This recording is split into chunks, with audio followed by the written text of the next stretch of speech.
Good evening. My name is Dale Shepherd, and I'm the Curator of Education and Public Programs here at the Art Gallery in Nova Scotia. And I'd like to welcome you all to the gallery, and I know it's going to be a very inspiring evening. We're gathered here tonight, academics, artists, art appreciators, health professionals, families, and friends. We're also so pleased to have our Deputy Minister of Health, Denise Perrette, thank you, and also our wonderful guest speaker, the renowned Dr. Kenneth Rockwood. Great. 3.5 years ago, another celebrity in the crowd amongst us, Barbara Mulrooney, a volunteer for the Alzheimer's Society of Nova Scotia, had an idea, a really good idea. She suggested that the Art Gallery of Nova Scotia and the Alzheimer's Society of Nova Scotia forge a partnership to develop and deliver an art appreciation program for people with dementia and their partners in care. Absolutely was our response. And we began to pilot a new monthly program here, which included both a gallery tour and a studio workshop with the Alzheimer's Society. It's been love ever since. Right from the beginning, we saw tremendous benefits for the person with dementia and their partner, as well as the partner organizations, the artists who facilitated the workshops, and the volunteers. It was a remarkable community of people sharing a welcoming, safe space to view and talk about art. It was an opportunity to experiment with ideas and materials through hands-on art making, and a place to just renew friendships and make new friendships and have a lot of fun. The pilot has evolved into our very successful Artful Afternoon Partnership Program here in Halifax, and the program is now also being piloted at the Art Gallery of Nova Scotia in Yarmouth. With the development also of a how-to manual, our goal is to spread this program across Nova Scotia. Tonight, during Alzheimer's Awareness Month, Dr. Rockwood will speak on the subject of art and dementia, and following his presentation and Q&A, there will be a reception in the lobby and also the official launch of our first ever Artful Afternoon art exhibition. It's going to be a really great night. So I'd like to turn the floor over to Linda Bird, Director of Programs and Services at the Alzheimer's Society of Nova Scotia, to introduce Dr. Rockwood. Thank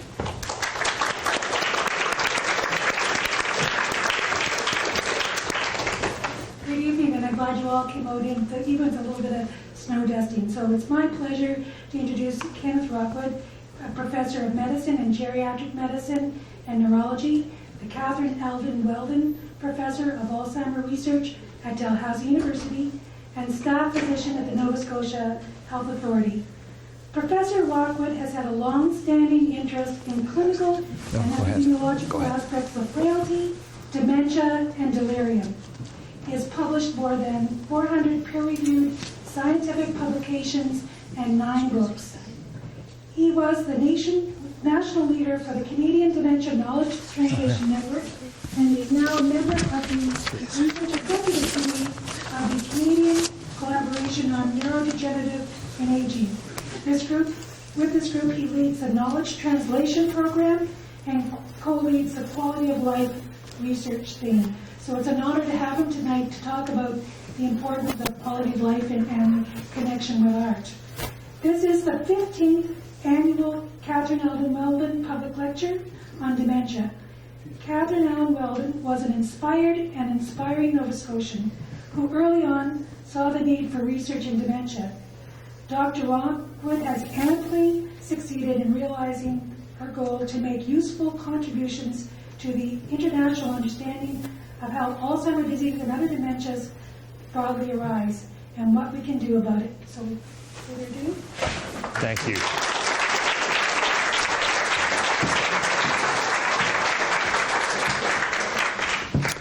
Thank you, Linda, for that generous and admirably brief introduction. I'm going to introduce Mark Gilbert now, because by and by, as the evening proceeds, I will be calling upon him to say a few words. Mark is the current now. I'm not checking my email. Instead, what I'm doing is I'm putting myself on the timer, because this is one of my favorite topics that there is. And, you know, it's amazing how 4 hours can go by like nothing at all. So actually what I'm going to aim for is something around 40 minutes or thereabouts. So we've got lots of time for questions. I think over the years, This is the 15th one of these I've done. Over the years, I think some of the most interesting parts of it for the audience, certainly for me, has been the questions that people have about Alzheimer's disease. But back to Mark. Mark is currently doing many things, but one of the things that he's doing is serving as the artist in residence at the Memory Clinic. We started that program many years ago, and I'm going to tell you a little bit about the unfolding of it as we go through some of the art. And it's been really influential in terms of how we've thought about dementia. And in that context, I think, has had some influence in general in terms of the way that dementia is thought about. And I want to highlight just a few of the paintings. We've had lots and lots and lots, and I'm just going to highlight just a few of the paintings, the influence that they've had. Latterly, though, we've been really honored to have Mark come work with us. He did his PhD, which he'll tell you a bit about, in art and medicine in Nebraska. And he took part in a very interesting program there and has done some riveting work there and elsewhere. And he'll share a little bit about that with you and give you a bit of a frame for what we're going to be doing in the next while. The other very special way we're privileged to have Mark here is as a son. And I'm going to show you some paintings by his, or some sketches from his father, the celebrated Scottish artist, Norman Gilbert. And I'm going to want to use those to speak to what I think is one of the most important issues that's facing healthcare right now. It's a microcosm of a bigger issue, which is how we try and serve people who are aging, and how we do it in a way that optimizes the things that can be done for them or helpful, and doesn't do things that are harmful.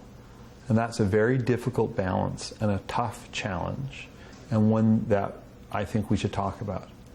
And there's no better place to talk about it than through a forum of the Alzheimer's Society.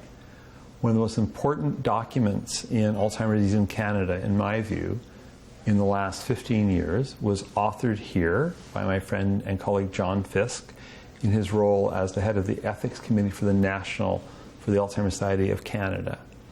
And they called that document Tough Issues. And they laid out some of the tough issues that go on with Alzheimer's disease. And they didn't back away from it. And I think this very important issue, particularly of the interface between dementia, long-term care, and the acute care hospital, is a really tough issue that we need to address. And I'm going to have some comments about that as we get there in about 3 hours. So there are some people I need to say thank you to. So obviously the Kathryn Weldon Trust through the Dalhousie Medical Research Foundation. I've been extremely privileged to hold the Kathryn Allen Weldon Chair in Alzheimer Research for the last 15 years, and it's made a tremendous difference to me, and I wouldn't be able to undertake the research program that we've had without that level of support. I've been extremely fortunate to get support not just from the chair, which sort of buys out my time from the Department of Medicine, but also from the Fountain Family Innovation Fund of the QE2 Foundation, and their amazing philanthropy extends here to this as well, and it's really given us some great opportunities. One of the opportunities that I want to make much of this evening is that it allowed us early on to recruit Olga Theo, who had just been appointed as a research scientist in the Department of Medicine. Olga came with us on a year postdoc and turned that into a few more years, including getting a Banting postdoctoral fellowship, the highest award from the Canadian Institute of Health Research for a postdoctoral fellow. So the way that the Fountain Fund has made a palpable difference in the type of research that we can do, and in the research that's done generally, and in the economic return to the province, the Deputy Minister being here, I will not miss that opportunity, I think is exemplary and something that needs to be understood. So we also want to thank Emma Squires, who organized much of what we see, Dale Shepard, whom you've heard from, Linda Bird, of course.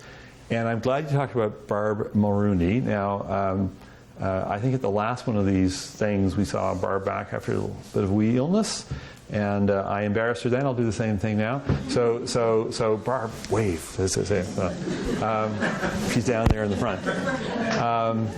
Barbara is a remarkable woman who's done yeoman work for many, many, many years for the Alzheimer Society. She took something that might have been a personal tragedy on its own and turned it into something that's benefited many, many, many people over a long period of time. So when you're done, go up and give her a hug, because actually she's in the UK, you give her a cuddle. So as someone who's been inspirationally helpful to a large number of people over the years. Now, I have a new iPhone, right? And amongst the things that it does is it eats some of my email, and then it doesn't let me see the timer without making a big show of it. So anyway, it's okay. Another 2.5 hours, we'll be done. So I've got a machine here now. Fantastic. Oof. I'm sorry, I should have figured this out at the outset, how to turn down that front light so you can see what's going on there. No? No? Press them all? No, then we'd all be in darkness. Maybe this. With that one? Anyway, it's because you won't see the really nice part of the picture without that. Turns them right off. Turn right off for just a second. Like, okay, turn it back on before people fall down. Okay, good. Now, once those folks had a seat, there we go. Okay, we'll do it by the light of the laser here. No, those are the microphone, it says. And the audio controls. Okay. Just turn off for a second. So look, this is a picture of a little girl, and you can get the sense here of a person who's sitting watching her. You can turn the lights back on now that we've got the thing. Sorry. We're not going to be happy till someone's fallen over. Oh, sorry, a bunch of people here from the emergency department will be all looked after. So this is how we got the whole thing started. So years and years ago, with Bill Carr and Jim Morrow, I made a short film called Dancing Inside, and it was meant to portray what it's like to have Alzheimer's disease, or at least what the bits we can infer from it. And it took a man and his mother through the early onset of Alzheimer's disease in her until she died. And it was a really great experience from my standpoint. But it introduced me to the art community in these parts. And one of the things that happened after a bit, because it's a small community in some ways, was someone said, there's this woman called Jennifer Hitchcock. She's done a painting about Alzheimer's disease. You've got to go see it. So I went along to see it, and I was completely blown away by it. And in fact, we bought it on the spot. And this is it. And Jennifer grew up with a father who had early onset Alzheimer's disease. In fact, died of Alzheimer's disease when she was young. And back then, that was an era in which Alzheimer's disease was more shameful than tragic. And so for a long period of her life, she painted, and she tried to get to grips with having lived through that experience. And she found some pictures of herself as a little girl, she and her sister, playing in the sandbox with their dad there, looking at them, looking at them the way that fathers should look at daughters. And so she was riveted by that, and she tried to paint it. And she couldn't do it. She couldn't capture the father. She had no real memory of it. So ultimately, she kind of scratched the canvas, as you can see here, and there's this kind of electricity that's widely diffused, and scratched in this image of him. And that was the best that she could do to capture the ghost-like way that she remembered him. And so she called this Ghosts. So when I looked at that, I just found it very moving, and there was no great better understanding of it than that. I thought, well, there's got to be something here. Let's try and do a bit more. Let's see what more we can do with this. So I thought we should have her paint some more stuff. So I said to her, why don't we start an artist in residence program? You can be the artist. I'll buy a bunch of the paintings, and we'll put them up, and we'll see where we go from there. And she said, that'd be grand. So we did it on that basis. And as that was happening, I was giving thought to what it was I was trying to achieve with all of this. And I was giving thought to some very particular ideas about how Alzheimer's disease worked. So the next picture that I'm going to show you is not the next one she did, but it was extremely influential, as you'll see in the way this all, whoops, I've got to put it in the right direction. It was very influential in the way all of this worked. And maybe we can have lights down a little bit low again if that's possible. This is called Memory. And this is a bunch, this is a very big painting, much bigger than you see here. And when the lights are low, you can actually read some interesting stuff here. And I didn't get it for a bit, and so Jennifer is a very patient artist. She explained it to me, what it was. She was in with me when I was interviewing a man and his mother. And this man was brilliant, but a bit eccentric and terribly shy.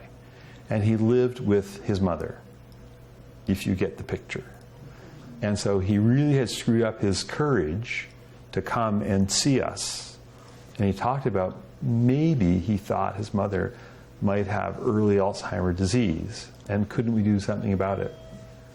So I had interviewed the man and his mother together, and in the course of my interview, oh, sorry, let me stand here. Okay, higher up more.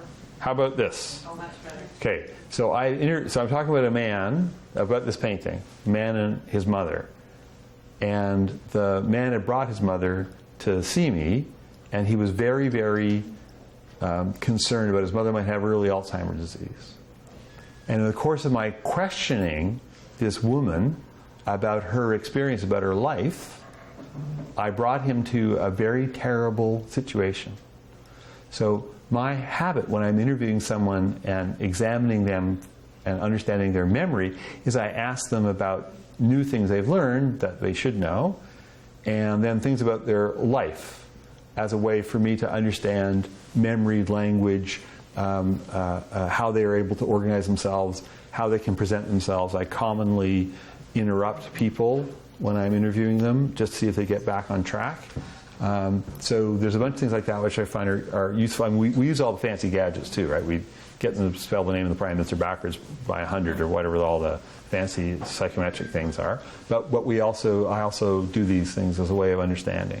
So in the course of that, I took this guy who showed up thinking that maybe my mother's got early Alzheimer's disease, and maneuvered the conversation around into a situation which became evident that she didn't know who he was. And so that was catastrophic for him. In amongst the discussions that we had about this, and the whole thing was done in like 7 or 8 minutes or so, we had talked about a painting or a picture that the woman had in an oval frame, and it was she and her husband in front of the church on the day that they got married. And that was the thing that had stuck out and was being talked about just before it became evident that she didn't know who he was. So Jennifer painted this picture, which captures that if you know the background. So here's how to read this picture. It said, this is the nighttime street, the shadows and the relics, like the framework in my mind. Once I had a newborn baby. I put him to my breast, and he knew that he belonged. This man says he is that baby. Why does he look at me so sadly?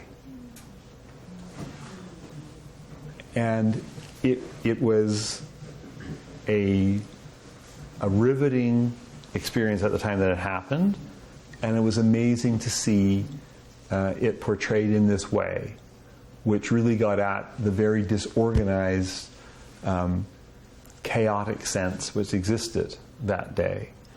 And what's really interesting to know is that this is the frame of the wedding day And this does not do it justice at all. But if you come see the actual painting itself, which is up on the second floor of the Veterans Building, you'll see that scratched in here is the barest outline of a man and wife holding hands against a church steeple there. It's worth to come and see once you know what it's all about. And I've used this painting many, many times on a bigger theme, which is how as a doctor should you acknowledge your mistakes?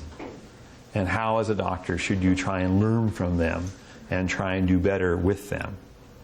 And so that has been something that's been very influential for a long time. The people who work for me in the emergency department will know that one of the things I'm very keen about is when a mistake happens, we have to acknowledge it, we have to take ownership of it, and we have to figure out what happened there, what was the process that we could change, if there is a process that we can change, that will make sure we don't do that again. And I'm also very keen that where we have learners who are coming in emergency is a great place, but sometimes it's a very chaotic environment, that they have an opportunity to own up to a bad thing that has happened. They don't bury it, but they're not burdened with it either. They get a way to kind of explore that as the means of understanding how they can become better doctors. So these are some of the small ways in which having an artist in residence program has had a legacy which has extended even onto the generations. So I've had the experience recently of having a person who worked with me when they were a very young doctor coming back as a slightly older doctor and talking about the influence of being able to say to their trainees about what to do when they'd made a mistake. And of course, I didn't invent this. I was taught that in a very exemplary way by a really good doctor about a mistake. So there's lots of ways in which the reflection and the ability to think back about important issues is well served by having an artist around. The other thing that this taught me, though, was this. So this was hung up in a public place because it's public art. And within 48 hours, I came by and saw there's a huge hospital bed sheet hanging over this. And what's going on there? And so I was explained to me, well, this is a pro-abortion painting. What are you talking about? Oh, yes, look, there's a womb and there's red and there's breasts and babies and stuff like. So, believe it or not, the way we fixed this was we formed a committee. And seriously, and it wound up doing more good than harm, because what it did was it gave the hospital a way to understand what was going on. And as I got the committee in place, as chaired by my friend Jim Morrow, the artistic director of the Mermaid Theatre, I realized I'd done a whole bunch of stuff wrong. You don't just say, hey, we're going to have a bunch of people, you come be the artist and I'll buy some of these paintings and whatnot. There's artist rights, there's ways you pay people, there's all sorts of things that are done, which we learned as a consequence of all of that. And I was extremely fortunate that early on my colleagues supported me in this, because for the first bit we ran this to the Bank of Ken and Susan, but then we broadened it out to the bank of all my friends who are in geriatrics. And then ultimately we had it more regular support than that. So I learned a lot in the process of the artist program. Some of the things that we've learned are seemingly very straightforward, but they merit real understanding, and sometimes the art can really help get you there. So, for example, the first painting that I showed, for years I made the ploy of, because when they let me teach the young med students, they don't do that anymore, I would bring them, the smaller group that I had, I bring them, and the most anti-elderly, snotty-looking one of them, I would get him to read the description that Jennifer had about growing up in a family where her dad had Alzheimer's disease, and it was very poignant, little 3 paragraphs, and not a one of them could get through the third paragraph without their voice cracking. So we taught a lot of people a lot of stuff about art and doing it like that. But this one as well, I think, says something really important. So this is sort of a life course approach to a woman with Alzheimer's disease. She didn't look like this when I saw her, but she did when she was young, and she looked like that when she was married, and she had a baby, and various things that happened. She met her husband over in Scotland because she was a war bride, came back with this fella, a captain in the army, and it was a really nice way to show the rich history that people bring and the way that all of that influences how they experience illness in late life.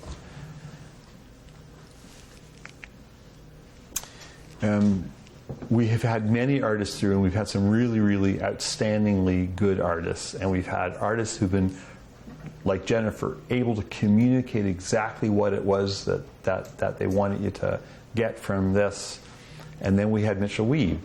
And many people in the art crowd here will know he's a remarkable man, is Mitchell, and he has a very interesting style in painting. But you wouldn't say about Mitchell that he's a guy who would be comfortable to stand up in public. Woo, okay. Sorry, Mitchell, geez. But he wouldn't be a guy comfortable to stand up in public and talk. His paintings sort of speak for him. And this is a remarkable one I'll tell you a little bit about here, which is, whoops, I'm pointing to the wrong thing. So Mitchell is an amazing man, and he did something that none of the other artists have done with us. Mitchell spent half of the residency at the Brain Bank, and he spent the time at the Brain Bank looking down the microscope at neuropathological slides of brains of people who had Alzheimer's disease. And if you know about these things, you'll say, doesn't this look like the apple green birefringence of an amyloid plaque under high-powered microscopy? And it does, actually. And doesn't this kind of look like a weird neuronal thing with intracellular amyloid in it? That does too. But what about these little foxes? Where do they come from? So there was a man who was at the Veterans Building, and he was someone who had a language-dominant dementia. So one of the first things that go into him was his ability to express himself. And that was enormously frustrating for him. And he would go to the Veterans Tea every Tuesday, and as it turned out, so would Mitchell. And Mitchell went over and sat with him. So here's a man with a formal diagnosis of a language disorder, and a guy for whom public speaking would not be his strongest suit. So they spent a lot of time together, and Mitchell figured out his story. And the story was that this man, when he was just a young kid, he was in a Lancaster bomber. They were shot down over France. He bailed out with his crew. His parachute got caught up in the tree, and that in the end saved him, because it took him a while to get down from out of the tree, and all his mates had gone together, and they were trying to escape, and a bunch of German soldiers came by and killed them all, which was very much against all the rules. And this guy, in the meantime, had heard the shooting and whatnot, and he'd hidden himself next to a hen house in the very early morning, and this is in France. And he could hear the soldiers, some of the soldiers, coming closer to where he was. And he inadvertently made a noise which caused all the chickens to go crazy, the hens to go crazy. And so the soldiers came by, and he remembered looking at them, seeing them, that they were just young kids like himself.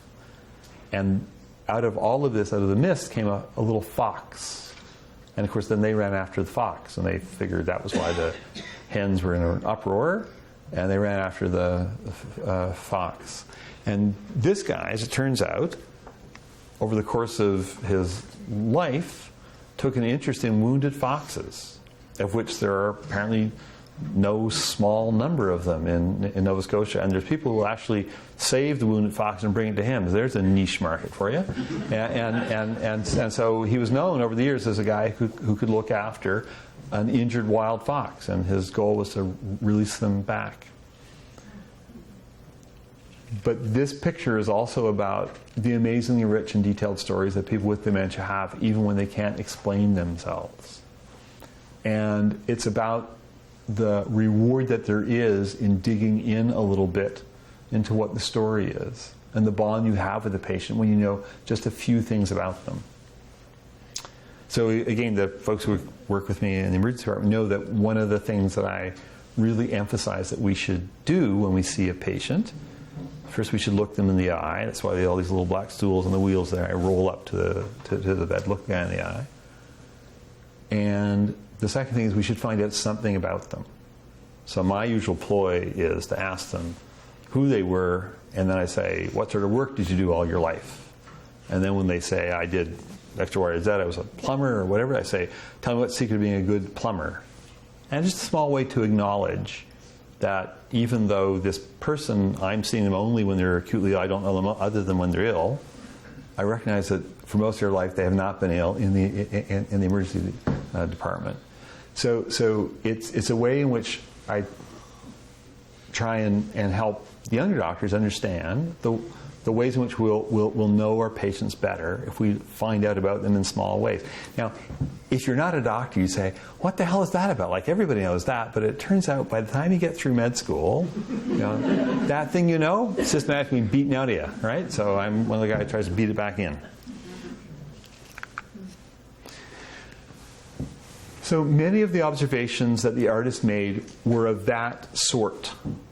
But I want to show you two that have had a big influence in terms of our scientific understanding of what Alzheimer's disease is and how it works. And this is one. This came about at a time when my friend Sultan Darvish and I were having conversations about some of the characteristic early features in Alzheimer's disease and how they responded to treatment.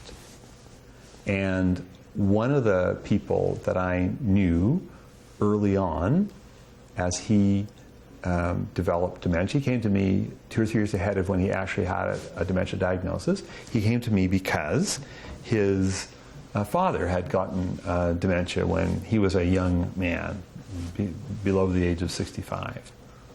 And he said to me, I just don't get this. Stop that, Siri. And he came to me and said, I think I'm going just like my dad. And we did all the tests. We got him spelled the name of the Prime Minister backwards. We did everything, and he looked fine. And I said, no, you're fine. And he came back the next year and the year after that.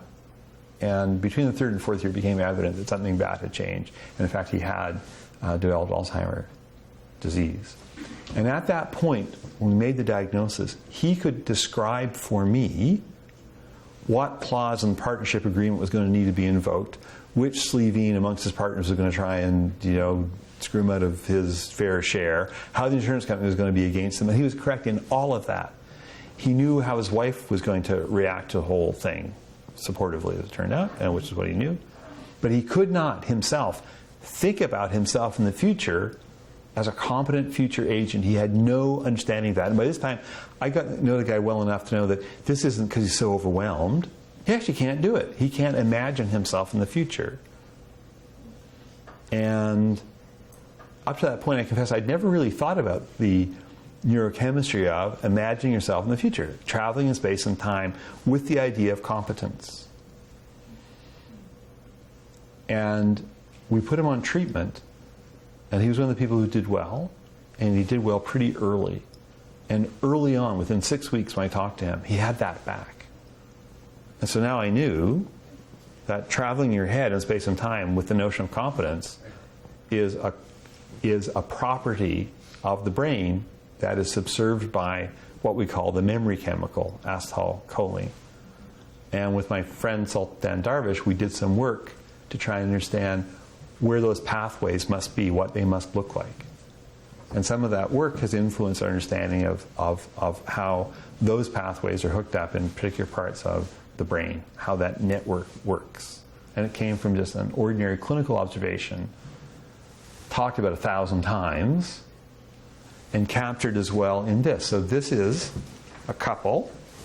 It's made to look like, it's made to look like an ad from Life magazine from about 1945, and that's what it's based on. So there's a couple, young people, they're on the beach.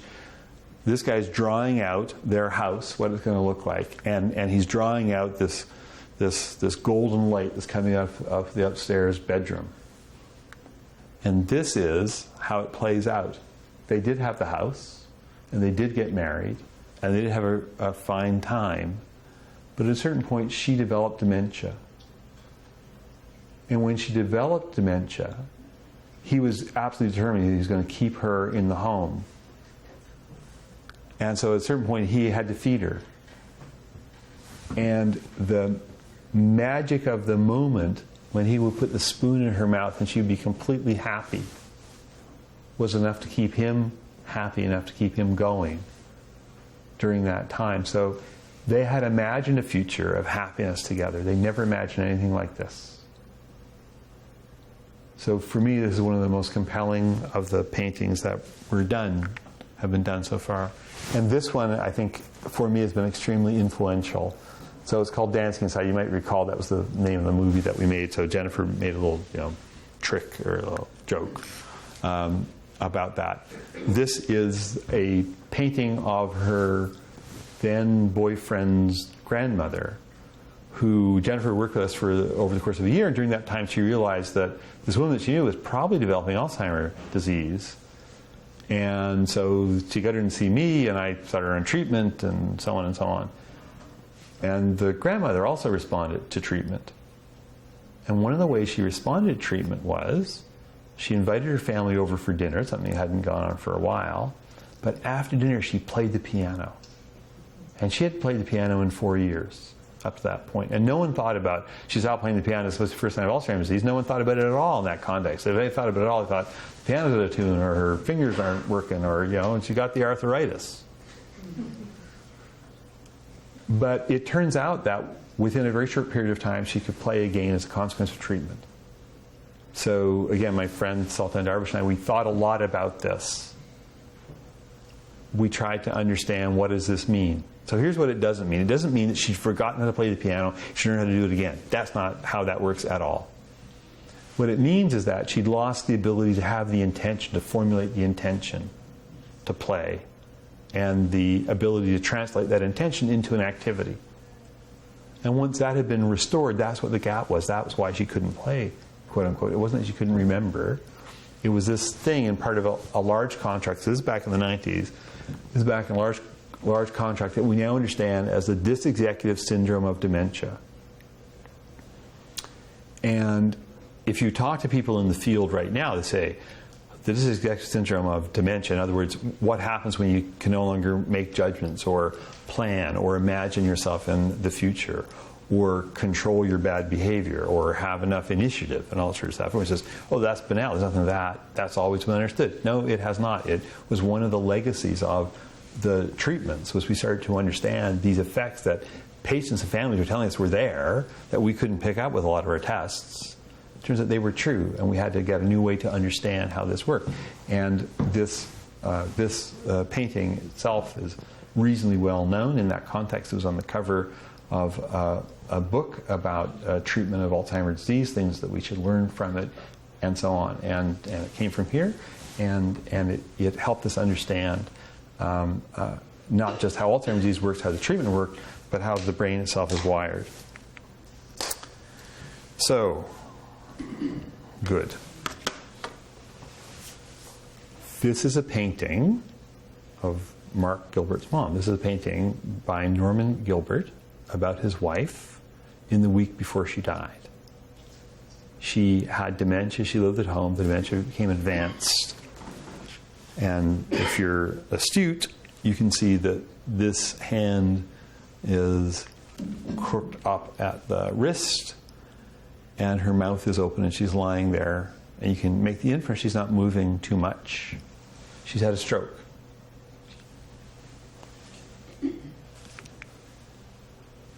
And there's a very characteristic sign of someone who's in the process of dying. And just a few days after this was sketched, she died. So why am I talking about this? Because one of the compelling things about Alzheimer's disease is no one with Alzheimer's disease dies from the disease itself. People with Alzheimer's disease die from the illnesses that older people get. And we need to talk about this because this is an important scientific challenge, in terms of how we understand how Alzheimer's disease happens. It's an important clinical challenge in terms of how we understand what to do. It's an important challenge to us as a society in terms of how we are going to have our values expressed in terms of our care of older people with dementia who are ill and who might be dying. And these are really riveting issues in which intelligent people of goodwill will have strongly divergent opinions. So I'm not talking about medical aid in dying. What I am talking about is what happens at the end of life in someone with Alzheimer's disease. So the natural history, what happens with Alzheimer's disease, unless you die of something in the meantime, that's one of the standard things I tell my patients. I say to them, look, if you're lucky, if everything works out, you'll die of something else. So one of the things that happens with Alzheimer's disease is as the disease progresses, without treatment, the way that it used to be was people started with very small symptoms, and then they were able to do less and less for themselves, and ultimately they were not able to walk and they took to bed. And at the stage that happened, many people with Alzheimer's disease would develop problems with their swallowing, and they would aspirate, they would get pneumonia, and they would die from that. One of the most famous Canadian doctors of all time ever was a man called Sir William Osler. And when he wrote the first edition of his textbook, he wrote the first big medical textbook. And when he wrote the first edition of his textbook, he said, because this is back in the 19th century, they're very flowery, he said, tuberculosis is the captain of the ship of death, and pneumonia is his handmaiden. And when he wrote the last edition of his textbook, he said, pneumonia is the old man's friend, because there are lots of worse ways to die than pneumonia. At present, what's happening commonly in hospitals, less so these days in nursing homes, is people come to hospital with dementia and they're dying. And we don't let them die. They have struggled to die.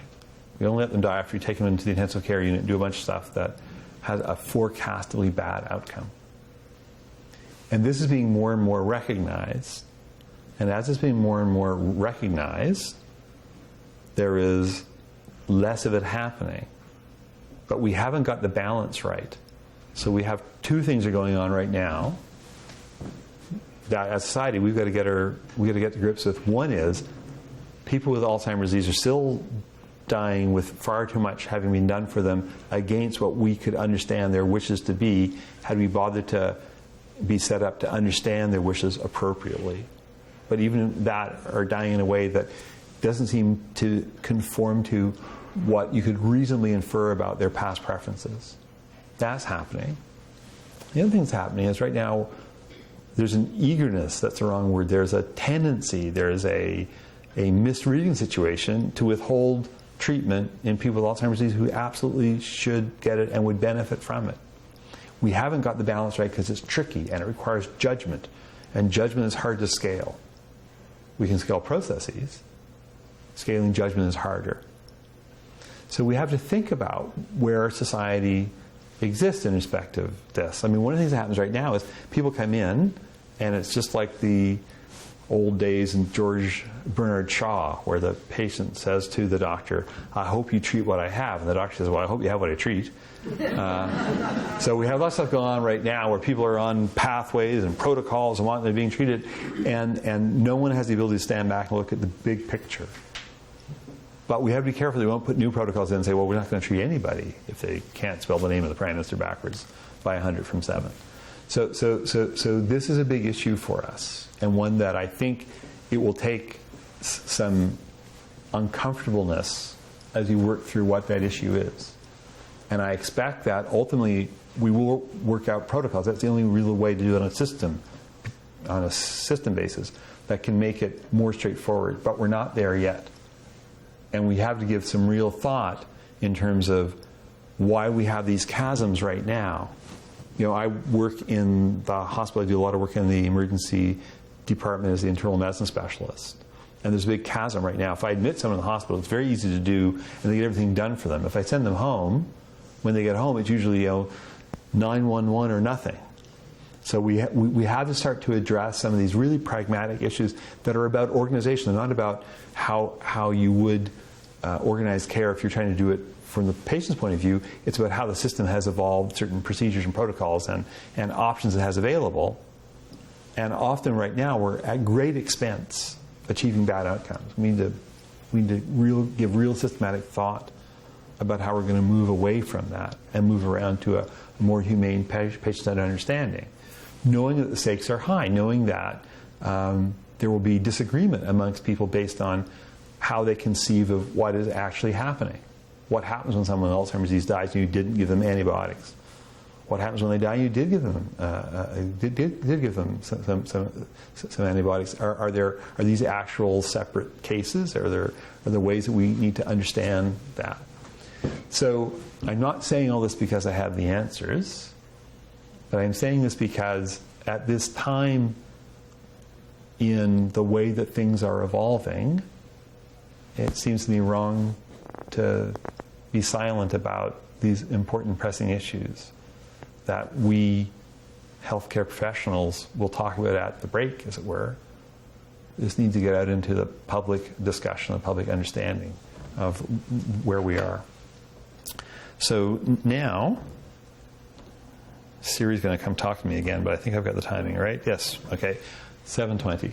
So now I'm going to turn over to Mark and have him share with us a little bit what he's done and what he's aiming to do as the current artist in residence at the program.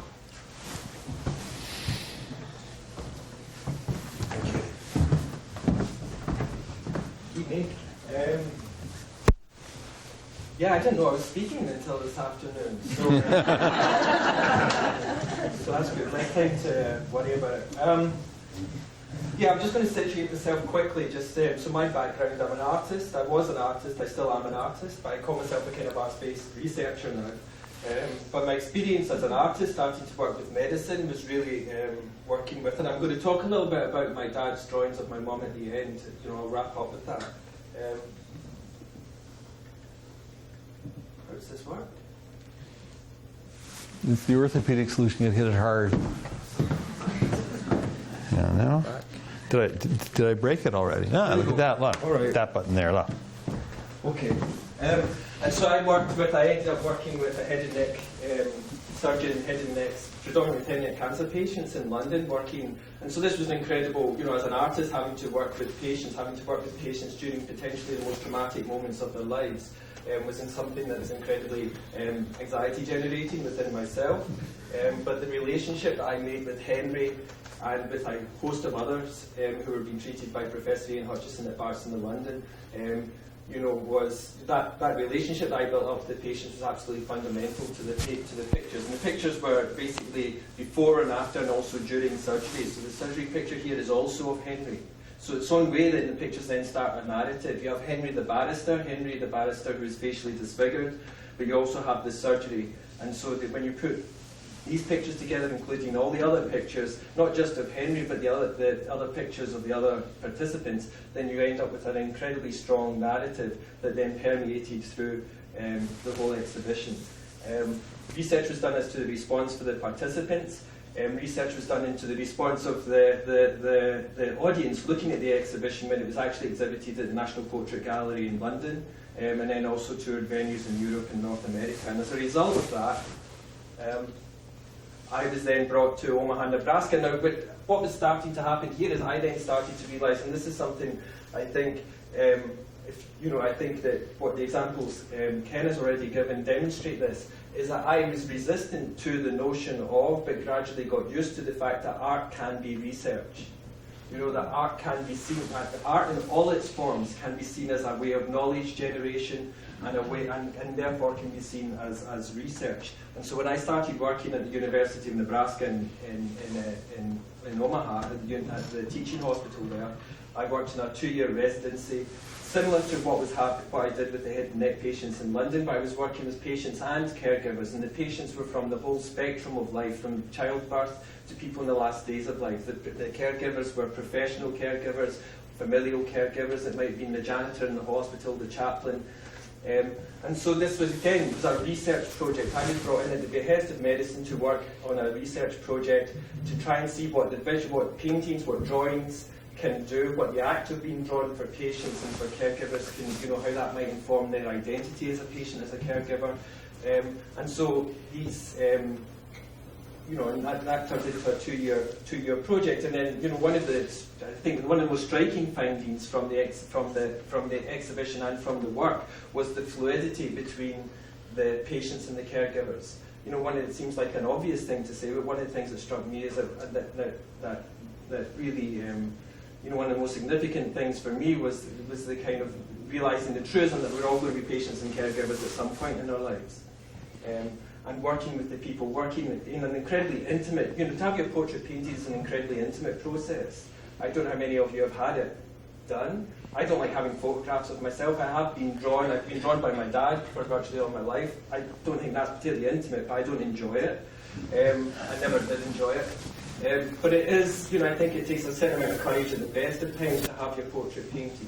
And so I'm acutely aware of that as I start to enter into relationship with the people that I'm working with. And so, as I say, there is that intimacy that's almost immediate when you're working on a portrait with the participants I've been working with. So this led on to my dissertation, and this is where my dissertation, I stayed on at University of Nebraska to carry on to do my PhD, and so my dissertation was focusing on, everybody else had been focusing on the images themselves. What did the images say to the participants? What did it say to the audience? What I wanted to find out was, I realised that the relationship with myself and the participants was absolutely fundamental, and so I wanted to really examine the artist-sitter relationship in the context in a clinical setting. And so, maybe not surprisingly, what I was able to find is that there are significant and salient parallels between the artist-sitter relationship and the doctor-patient relationship. And there's a great deal that both parties could learn from each other.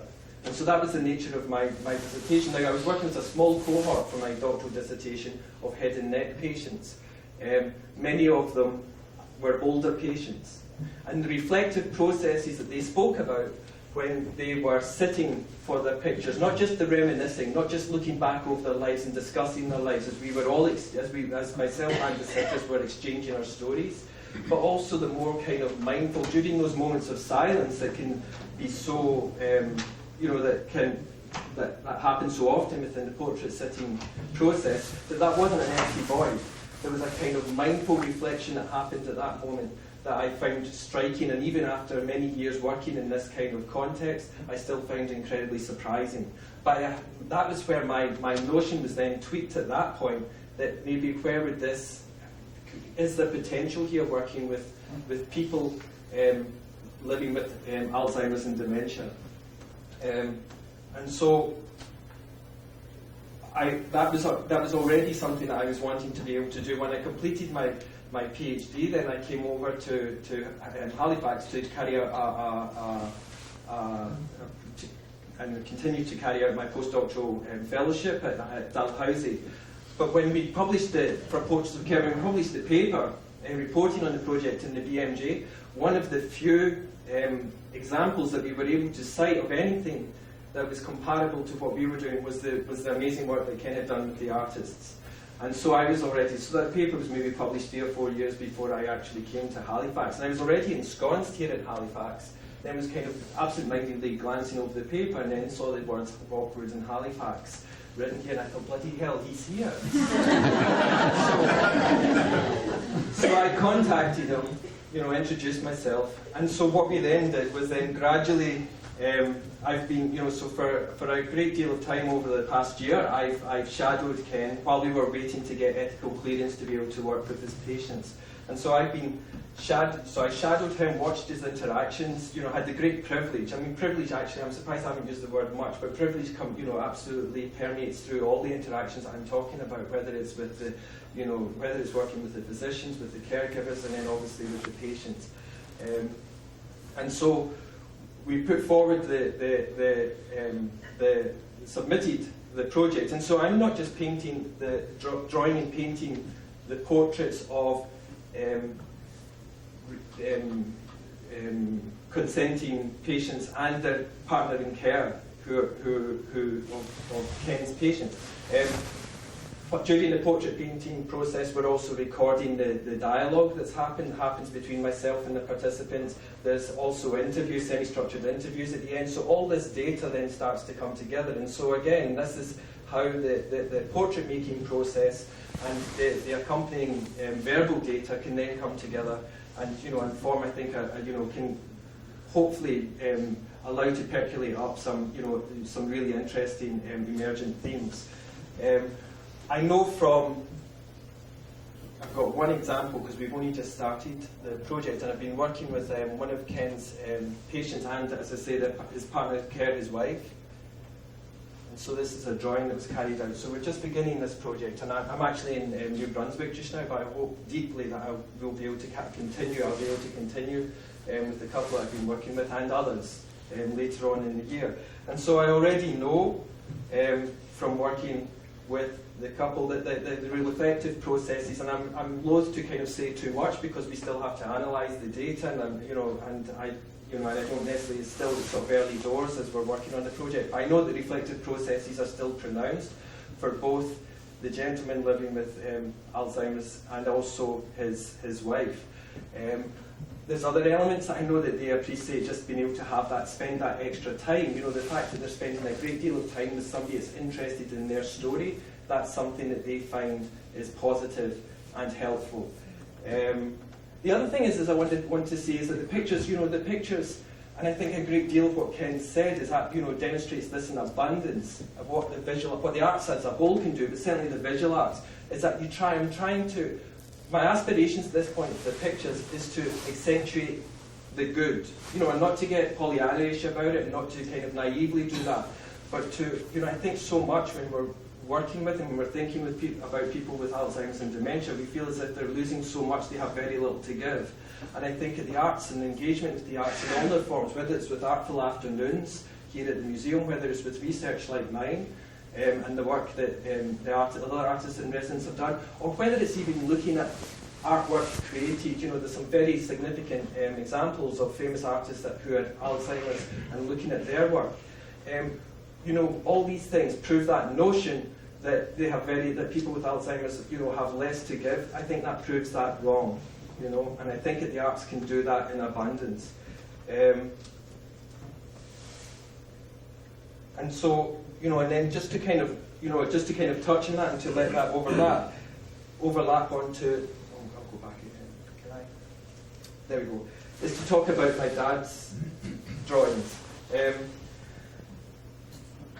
Well, and just one other example about what this gentleman said. There was one drawing, that great big charcoal I was working on, that collapsed. It wasn't their fault, it was my fault. The drawing just was going badly, and I kept on making a mess of it and things. And so it's still a drawing that I'm struggling with, and it really does look like an inarticulate drawing. There's all kinds of issues going with it, at least to my mind. But when he looked at that, and no, he didn't I don't know, but he realised that there was all kinds of different marks, there was all kinds of different articulation of the marks with the charcoal, and some bits were kind of like, and there was kind of probably even aggression because I was kind of getting frustrated with the marks. And he said, that's my life. And it's the roller coaster, and he kept going back to it. So we were doing the interview, so there was these kind of refined drawings like this. At the end, I'm thinking, well, chances are they'll maybe like that a little bit more. Though, like there's other pictures that portray both of them together, and so on. But it was that drawing that he kept going back with, and he kept talking about. He was kind of following the marks, and basically it was the drawing he felt parallel to sort of roller coaster of his life, the roller coaster of his emotions at this point. And he was pointing out that it wasn't just because it was demonstrating the good and the bad as far as he could see, but he just said, that's me now. And it was to do with the marks, not to do with the fact that necessarily it was of him. So these are all things that you can never assume and you can never preconceive, and so this is why it's important to go in there with as open mind as possible as you're working on these projects. I don't know the end of the beginning. I don't know what the drawing's going to look like. I don't necessarily know what this research is going to end up being at the end. So we all enter this, myself, the physicians, the participants, not knowing the end at the beginning. And to a certain extent that then also runs parallel with my dad's work. So that kind of chaos that I'm talking about, and that complexity that there is in something like Alzheimer's and dementia, and how we treat people with Alzheimer's and dementia, and the experience of people living with it, of caring with of people with it. That chaos is something I think, when you look at a drawing like the drawings of my dad, that my dad did of my mum in the last week of our lives, that's him trying to make some kind of coherence, some sort of semblance of organisation and things at a time of great complexity, a time of great, upset, of confusion. And I think that's what his drawings does in abundance. And so when I heard that he was doing these drawings, my jaw dropped. I wasn't there at the point. I was still in Canada. I didn't get home until after my mum died. But what, even though I've had the best part of 20 years working within this context, what looking at my dad's drawings did meant that I had to then come from behind the easel. So for everything I'd ever thought, and I kind of always, I'd had a huge amount of feedback with the research that we've done, and yet it wasn't until, or at least I can't over exaggerate the power of my dad's drawings, as painful as they are, as raw as they are, and yet I see them as a huge gift. I see them as a way of being able to, allowing me, allowing my family, allowing anybody else that gets to look at them to be able to engage with what we find most challenging, what we find most upsetting, and in a constructive, in a powerful, and in an accessible way. And I think, again, that this is something that art can do in abundance, and I hope it's something that the work that I'm doing with Ken and his patients, that we'll be able to then continue in that vein, and then continue with that vein. What paintings are able to do is that they're able to demonstrate the seeable beyond the sayable. And I think that's something, I believe passionately the visual arts, and I do keep saying the arts in all their forms, but I'm a painter and a drawer, so I believe that passionately, and I think Ken's the Artist in Residence program at the Geriatric Clinic at Veterans also does that in abundance. So thank you very much.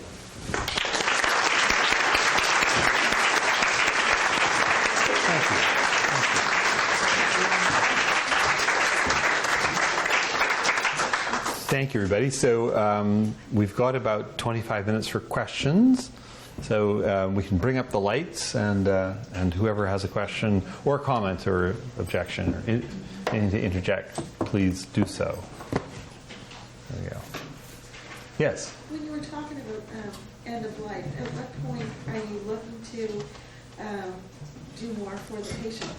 I mean, you have to get everything legally taken care of. We have what we want in the end of the coming year. So what do you think things would be done differently? At what point do you say, okay, this is where you have to decide, or legally they have written down, we want to do this, or at what point do you decide that maybe more could be done?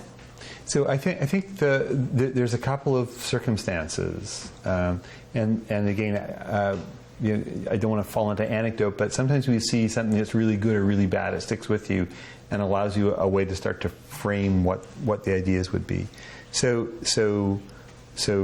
I have looked after many people with dementia, and seen them go through their course, and then seen them when they've developed pneumonia.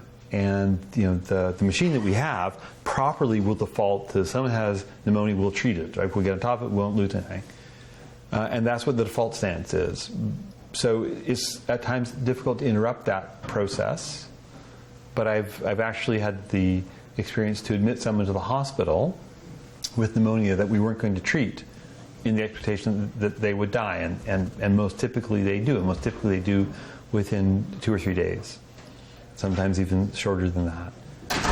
I remember very well admitting someone to the hospital, explaining to the family this is how it all worked, and like 8 days later they're going, anytime soon, doctor, do you suppose? and ultimately, when she started to turn the corner, we then treat her with some antibiotics to avoid the complications that can go with an untreated pneumonia, so that she wouldn't die, but would have unneeded suffering as a consequence of the antibiotics having been withheld. So, it goes to show that you don't never know how it's going to play out. But we have to have a plan. We have to have a dialogue. We have to have a way to engage with that. I have some particular remedies in mind which I think could be helpful. So when people are well, they move about a lot. If they get sick, they move less. When they're about to die, they hardly move at all. And sometimes when we see people in the emergency department who are ill with an illness that's potentially treatable, in whom it's not certain what the best thing to do is, knowing how to prognosticate in relation to not just where they are at this instant, but how things are going to play out the next day or two is extremely helpful. And that considered decision making around, look, we'll start the antibiotics, or we'll do this thing, we'll run the fluids, we'll do whatever the thing is. And in the next day or two, it should become apparent whether they're going to respond to that or not. And if they're not going to respond, then we'll stop. And if they're going to respond, we'll keep going. Right now we have a lot of false all or none decisions. Well, we're going to flat out, then we're going to, or we're not going to do anything at all. I think we need a decision-making style that recognizes how these decisions need to take into account changing circumstances. Again, abstract it out of that circumstance is complete common sense. How's it going to go? Well, I'm not sure. Let's try this and see, right? I think we have much more precise guidelines or we have much more precise observations we can make than we're aware of right now. And I'd like us to make real effort into understanding what that is. The other thing that a day or two does in that circumstance is it really allows people to make up their minds about what they want. It allows the daughter from Toronto, daughter, to come back and work through her grief about we got to do everything. And it also allows a discussion to be had in ways that can empower patients and caregivers. So, for example, something that's very straightforward but very reliable is when someone is in bed because they're ill and they stop moving, they do it in a very particular way. So when they're as sick as they can be, they'll be lying there and they can't even turn their head. They can't move off their pressure points. And there's a whole bunch of things that you need to do for that person if your goal is to keep them alive. But before they come to that, the thing that happens just ahead of that is they can just move off their pressure points a bit. The thing that happens before that is they can put their hand across their chest to reach onto the bed rail to pull themselves up. And as you see these things unwind, and you can tell to a family, look, this is what your dad can do right now. If we find tomorrow he can do that, he's getting better. If he can't do that, he's getting worse. It gives families a way to actually understand what's going on. Because, what goes on right now is, like the doctor is there with, a chart. I have a troponin here, I may tell you or not, right? And no one knows what it means, and I'll keep that number to myself, thank you. So we have all this kind of mystical decision-making that goes on. We should be really pushing that information out the best that we can so people can take part in that. Yeah, it makes you feel better as a family that you know that, they're doing the best, you're doing the best that you can, and that you really care. Because, like you say, if everything's so clinical, you feel like, they're just another number. Okay, they're going to die tomorrow, next. Yeah, yeah. So I think we have. There's a lot we need to do at that interface about when the person is dying, in terms, including acknowledging the uncertainty we bring to bear with respect to that. Thank you for your question. Other questions or comments? Other people want to just get up and walk out?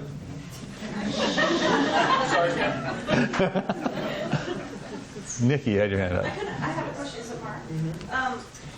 Being a clinician and not an artist, I was interested in what you were saying about your canvas that kind of had collapsed on itself. And so I'm wondering about your process. Do you kind of get to know the patient and their caregiver first, kind of over an extended period of time, and then start the process of drawing a portrait?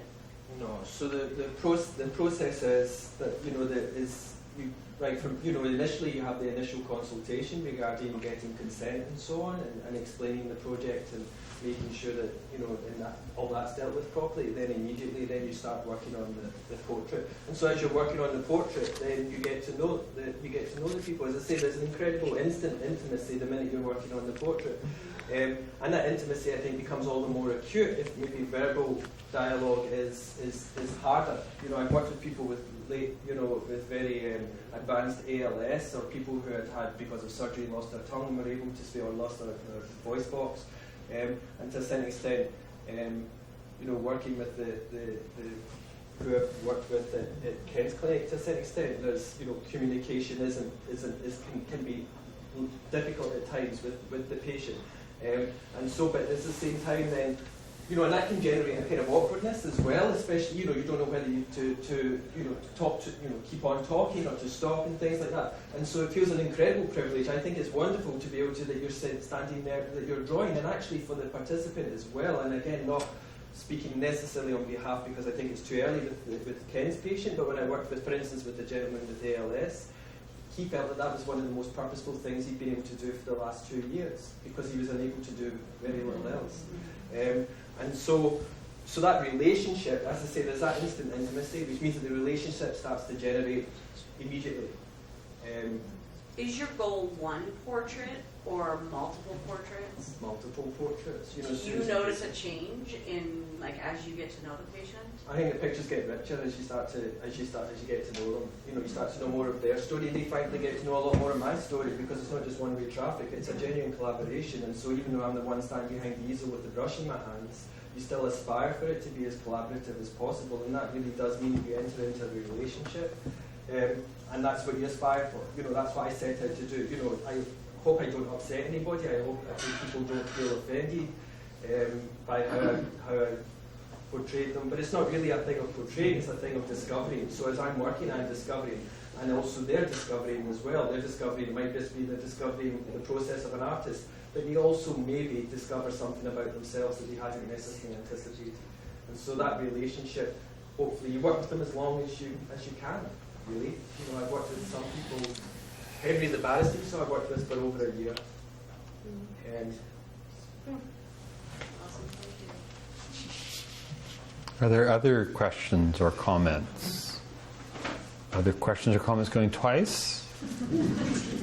I was going to say, actually, my dad has dementia, and I kind of got involved with it early, but I've learned more about my father just since dementia came on than I've ever known, because he actually was an introvert, and now he actually talks, which is shocking, because he will tell stories to people that I asked my mom, is that true? And she said, yeah, that did happen, and I'm like, wow. So I realized my father was an extremely interesting man and very different from what I always knew him as. So I think your work would certainly bring that out in him, and I think that probably brings it out in a lot of people that families probably didn't know a lot about them. I think that's true with my mum, who had Alzheimer's, but actually I think it's even more true with my dad. Actually, I know far more about my dad in all kinds of ways over the last. My mum passed away in August, and so with the drawings and with the discussions, and this is, I think Ken's already alluded to that, the way that he's used the drawings as a means of engagement, and it's meant that he's able to speak about things, use the pictures as an engaging thing to be able to generate conversations that otherwise wouldn't happen. And I think that's certainly something that's happened with myself, with the drawings and my dad did as well. Heather. I just wanted to comment on when we went to the memory clinic for the diagnosis, and it was really interesting because when I walked in and the artwork was on the wall, and I thought, wow, this is an interesting doctor's office. And it turned out to be a very interesting one for us. So just that whole impact. Also, what painting was it you loaned to St. Mary's Art Galleries a couple of years ago? Yeah, so we loaned both the ones from Jennifer Hitchcock's, the first, the Dancing Inside, or the Ghost, and then Dancing Inside. And could you stand in front of them there and just incredible. Yeah, I think they make really interesting bookends, like what she thought of Alzheimer's disease at the start and what she thought at the end of her residency. Thank you. All right. How do you decide when you're seeing the patients, how they're painting them, or they're asking them, how does that come about? So the question is, how do we decide who gets painted? So it's a bit of luck of the draw. So the artist isn't always there, and then kind of look over the waiting room and see who looks like they'd be friendly enough you could talk to. So there's a bit of luck to it too. All right. Yes, ma'am. Sorry. I just find this all very intriguing. Again, we're just my mom. She's just been recently diagnosed. So I'm just really interested in coming here tonight as a daughter. But then I just want to know, like I'm listening to everything, it sounds fabulous. Just want to know how the research that you're doing, how will it further what we already know or what's already known about the dementia itself, and will any changes come about from doing this research? So I can speak to a couple of things that we can point to as actually having happened. So a lot of the work that we've done in terms of looking at what parts of dementia are very stressful, very troubling for people, have focused on things like judgment and insight and paying attention and appropriately inhibiting oneself, not calling the waitress fat, for example. Those sorts of things have been known to be an important part of dementia, but they really weren't well organized in terms of an understanding of how dementia worked, nor of how the various brain chemicals worked to allow normal function to go. And what happens with dementia is we see the unraveling of that. And so we can then tell by when we put a medication in place that gives that brain chemical back, if things get better, then it looks like that brain chemical must be implicated.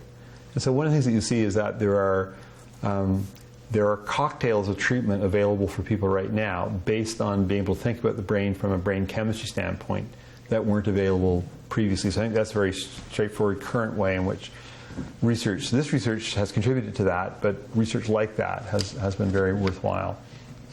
The last thing that we talked about in terms of what happens at the end of life is part of a larger research question that we're addressing right now about why is it that dementia mostly happens in very old people, and not just very old people with a lot of things wrong.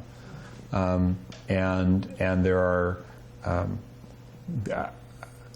if there's ever an area that's in need of a new understanding, it's Alzheimer's disease, right? Hundreds of trials haven't worked. No new drugs of any use since the 1990s. And I think that progress is going to come by understanding the current focus on single protein abnormalities and putting them in the context of a number of things that happen with aging. I think progress is going to come from that. And that style of thinking is not yet the mainstream. And I think that one of the things that working in a place like Halifax, getting the immense support that one gets, allows you to do is to, face it, we are outside the mainstream in a bunch of ways, right? But it allows you to think systematically and engage in data collection, looking at science and looking at the data in new ways. And that is something that we've been working on here quite assiduously for a while. So I can't point to a big change yet, but change is going to come. I think we have time for one last question from the beautiful blonde woman there who had her hand up a moment ago. That would be my wife, Susan.